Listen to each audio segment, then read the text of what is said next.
Dakta Radio Bijak berinformasi, cerdas berinteraksi, rekan Dakta. Hari ini kita sudah memasuki bulan kemerdekaan, di mana pada tanggal 17 Agustus mendatang, bangsa Indonesia merayakan hari kemerdekaannya, dan tahun ini sudah memasuki usia yang ke-79. Rencana pemerintah akan menggelar upacara peringatan detik-detik proklamasi dan hari raya dan dalam rangka hari ulang tahun ke-79 ini akan berlangsung di IKN. Seperti apa rekan Dakta melihat kesiapan dan juga sejumlah sarana prasarana pendukung dalam kegiatan upacara proklamasi dan dalam rangka hari ulang tahun ke-79 Indonesia Merdeka. Kita akan membahasnya rekan Dakta dalam segmen ulasan media. Sudah tersambung bersama wartawan senior sekaligus penulis buku autobiografi Cahya Gunawan. Ulasan media. Assalamualaikum warahmatullahi wabarakatuh. Selamat pagi Pak Cahya. Waalaikumsalam warahmatullahi wabarakatuh. Selamat pagi Bang Jahid. Selamat pagi Bapak. Pak Cahya, kesiapan pemerintah ini semakin bulat untuk menggelar detik-detik peringatan proklamasi di IKN. Prasarana yang sudah dilakukan memang sudah kelihatan meskipun belum 100% hasilnya. Bagaimana Pak Cahya mensoroti pembangunan IKN yang akan menjadi lokasi upacara detik-detik proklamasi, Pak? Ya, menjelang hari ulang tahun Republik Indonesia ke-79, rencananya Presiden Jokowi dan Presiden terpilih Prabowo Subianto akan menyelenggarakan detik-detik proklamasi itu di IKN, Bang Jahid. Sementara Wakil Presiden Ma'ruf Amin dan Wakil Presiden terpilih Gibran Rakabuming Raka akan menyelenggarakan peringatan HUT RI ke-79 di Jakarta. Artinya yang di IKN itu lebih ke konsepnya itu ya. Kalau yang saya baca dari pemberitaan, yang di IKN itu konsepnya peringatan detik-detik proklamasi. Yeah. Kalau yang di Jakarta itu akan melibatkan rakyat. Jadi memperingati HUT RI bersama rakyat. Nah, kita belum tahu bagaimana penyelenggaraan di Jakarta seperti apa konsepnya pelaksanaannya. Kita lihat aja nanti seperti apa pelaksanaannya. Yang jelas, kalau dari sisi anggaran, tentu ini menurut saya pemborosan ya. Karena menyelenggarakan dua kegiatan yang sifatnya skala nasional di dua tempat pasti menyedot anggaran negara. Itu kan membutuhkan biaya segala macam. Artinya bukan sekedar presiden atau wakil presiden menyelenggarakan, tapi kan ada undangan segala macam dan segala sarana pendukungnya. Nah, itu semua pasti membutuhkan biaya. Nah, yang saya baca juga dari pemberitaan itu, para mantan presiden seperti Pak SBY, lalu Megawati juga diundang ke IKN. Tapi saya sangat yakin kalau Ibu Megawati tidak akan datang ke IKN. Nah, jadi di luar rencana perayaan HUT RI ke-79 nanti, kita lihat rangkaian sebelumnya di mana Presiden beberapa hari lalu sudah mengajak para artis dan influencer untuk ke sana. Nah, sebenarnya ini juga lebih-lebih lagi pemborosannya. Jadi lebih ingin menunjukkan pencitraan ketimbang substansi dari perkembangan IKN itu sendiri. Yaitu perkembangan fisiknya kita lihat, tapi masyarakat lebih melihat pembangunan di IKN ini serba dipaksakan gitu ya, di luar kemampuan keuangan kita. Nah, kira-kira gitu rencana perayaan HUT RI ke-79 di IKN dan di Jakarta itu, Bang Jet. Baik, nanti akan berlangsung salah satunya di ibu kota Nusantara. kalau kita boleh kaitkan, ini bisa menjadi nilai tambah juga Pak di mata dunia kalau Indonesia saat ini sudah memiliki ibu kota Nusantara. Ya, seharusnya punya dikesankan seperti itu ya, Mm-mm. bahwa kita sudah mempunyai ibu kota negara yaitu di Kalimantan. Iya. Tapi itu tadi proses untuk mewujudkan ibu kota negara ini kan penuh dengan persoalan ya, Mm-mm. banyak pro kontra karena ini dibangun tidak secara alamiah gitu, tapi serba dipaksakan hanya untuk mengejar sebelum Pak Jokowi melakukan serah terima bulan Oktober itu. Jadi banyak hal-hal yang kita saksikan di mana landasan filosofi dalam pembangunan IKN ini lebih tidak seperti seharusnya gitu. Artinya di awal-awal kita akan melihat seolah-olah IKN itu akan dibangun oleh investor, dan untung akhirnya investor tidak ada satupun yang mau masuk ke IKN, terutama dari luar ya. Itu karena sebenarnya kalau IKN itu, kalau ibu kota itu dibangun dengan kekuatan sendiri, dengan anggaran keuangan negara, artinya kekuatan keuangan negara, rakyat Indonesia itu lebih berdaulat, lebih punya wibawa di mata internasional gitu, ketimbang misalnya IKN itu dibangun oleh investor misalnya.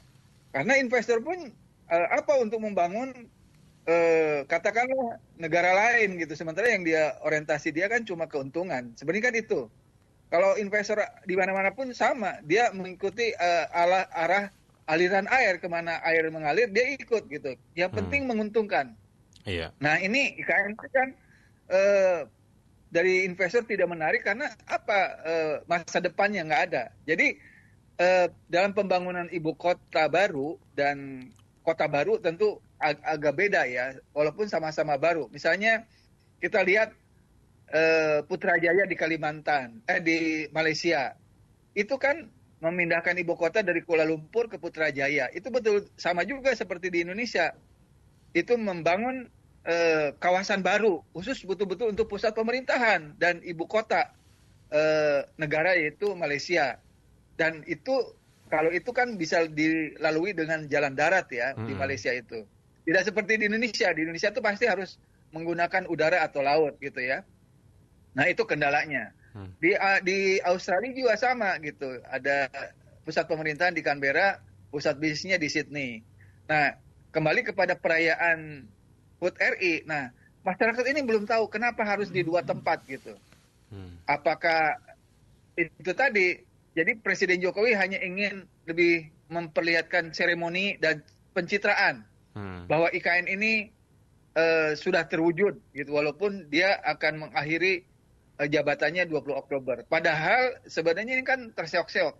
Seharusnya kalau memang sarana dan prasarananya belum mendukung, tidak harus juga pelaksanaan 17 Agustus itu dipaksakan di sana, karena itu tadi berisiko membawa konsekuensi kepada anggaran negara, pembiayaan dan segala macamnya. Saya kira itu, Bang Jen. Baik, Menteri Bahlil sempat mengatakan dalam rapat dengan anggota DPR kenapa investor dari luar negeri belum tertarik begitu untuk berinvestasi di IKN, karena sarana prasarananya belum mendukung, sehingga untuk sarana akses transportasi, akses jalan dan mungkin akomodasi ini lebih kepada dana APBN. Setelah itu baru investor dari luar akan melirik untuk berinvestasi di IKN. Bagaimana komentar Pak Cahya? Iya itu Bang Jad. Jadi ini sebenarnya IKN ini mau diarahkan untuk kan ini ada mau diarahkan untuk ibu kota negara atau kawasan industri, kawasan ekonomi khusus, atau kota baru. Itu konsepnya. Okay. Kalau ibu kota negara itu pemerintah negara yang harus dominan, artinya keuangan negara harus dominan. Yeah.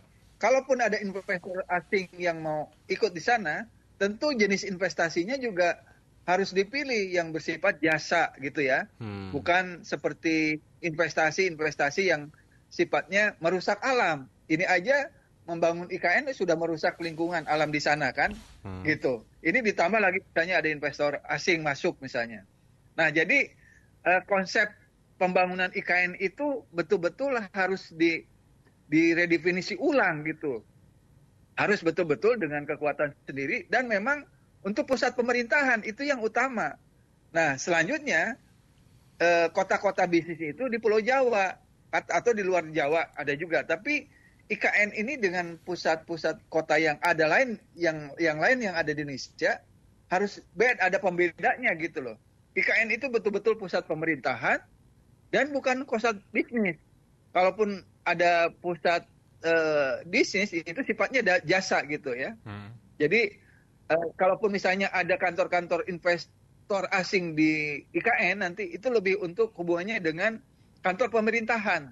Pusat-pusat kegiatan bisnisnya, real bisnisnya itu dilakukan di tempat lain. Kira-kira gitu mindsetnya, seharusnya seperti itu. Nah, jadi baru investor asing pun tahu gitu, oh ini arahnya ke situ. Jadi tidak memaksakan diri mengundang investor asing hanya untuk IKN ini supaya jadi cepat. Harusnya IKN itu dibangun secara alamiah, disesuaikan dengan kemampuan anggaran kita gitu loh. Nah jadi seperti misalnya anggaran kita ini terbatas, tentu harus ada prioritas. Presiden terpilih Prabowo Subianto misalnya lebih memprioritaskan kepada program makan bergizi. Tentu itu akan menjadi prioritas dia dalam mengalokasikan anggaran APBN ketimbang misalnya mengalokasikan anggaran untuk IKN misalnya kan gitu. Nah jadi ini sebenarnya kalau Pak Jokowi itu cukup meletakkan dasar pembangunan IKN itu di Kalimantan itu sudah cukup. Selanjutnya diteruskan oleh pemerintahan berikutnya sampai IKN itu betul-betul terwujud. Jadi jangan dipaksakan IKN yang harusnya misalnya dikerjakan dalam 20 tahun dipaksakan dilakukan hanya dalam setahun 2 tahun. Itu nggak mungkin. Itu yang terjadi di IKN ini. Pembangunan fisiknya itu dipaksakan, dipercepat, tapi kemampuan anggarannya itu terbatas, gitu, Bang Jet. Itu kondisinya sekarang. Seperti itu, Bang Jet. Baik, dengan HGU diobral sampai 190 tahun, bagaimana nih Pak? Lama ini Pak. Iya, kan itu karena kehabisan akal, Bang Jet. Kehabisan akal dalam rangka menarik investor dari luar. Iya. Kenapa investor ini tidak tertarik? Lalu dibikinlah kebijakan di bidang pertanahan dari 90 tahun jadi 190 tahun. Itu jelas di luar nalar akal sehat. Ahli pertanahan pun mengatakan itu. Cuma kan ahli pertanahan yang ada di ATR, di BPN itu kan tidak mau orang-orang yang betul-betul jujur, yang lempeng itu melakukan tugas, tidak mau mengungkapkan secara terus terang. Itu di luar aturan normal gitu. Dan itu tidak mungkin orang percaya, investor masih percaya kalau pemerintahan yang akan datang itu akan mempertahankan kebijakan yang dibuat oleh Jokowi ini gitu. Karena ini hanya sekedar gula-gula aja. Bukan kebijakan umum yang biasa diterapkan oleh pemerintahan-pemerintahan yang normal gitu. Ini seolah-olah ingin memberikan daya tarik kepada investor, tapi kebijakannya itu di luar akal sehat gitu. Kok bisa 190 tahun gitu. Nah itulah yang jadi bahan pertanyaan dari para investor itu. Saya kira itu Bang. Baik. Pak Cahaya, terima kasih catatannya pagi hari ini Pak. Sama-sama Bang Jait. Terima kasih. Assalamualaikum warahmatullahi wabarakatuh. Waalaikumsalam warahmatullahi wabarakatuh. Ulasan Media. Segmen Ulasan Media bersama wartawan senior sekaligus penulis buku autobiografi Cahya Gunawan.